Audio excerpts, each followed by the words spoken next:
Hi friends, welcome to Indu's kitchen. இன்றைக்கி நம்மளோட கிச்சனில் டக்குன்னு ஒரு 2 நிமிஷத்தில் செய்யக்கூடிய ஒரு டேஸ்டான கார சட்னி எப்படி செய்கிறதுன்னு பார்க்கலாம். இந்த சட்னி செய்கிறதுக்கு ஃபர்ஸ்ட் ஒரு மிக்ஸி ஜாரில் 2 மீடியம் சைஸ் தக்காளியை ரஃபாக கட் பண்ணிவிட்டு சேர்த்துக்கலாம். இது கூட காரத்துக்கு நான் ஒரு 10 வரமிளகாய் சேர்த்துருக்கேன். உங்களோட காரத்துக்கு ஏற்ற மாதிரி மிளகாயோட அளவை எடுத்துக்கோங்க.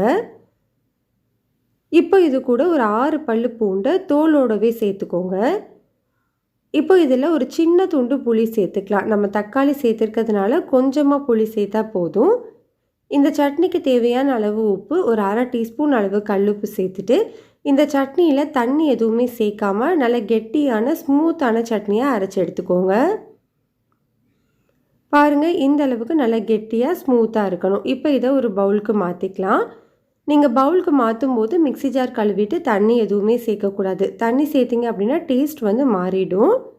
இது இப்படியே கெட்டியாக இருக்கும்போது தான் டேஸ்ட் ரொம்ப நல்லாயிருக்கும்.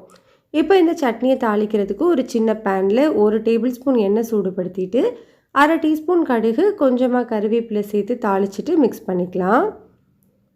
அவ்வளோதான், நம்மளுக்கு சிம்பிளான டேஸ்டான கார சட்னி ரெடி ஆகிடுச்சு.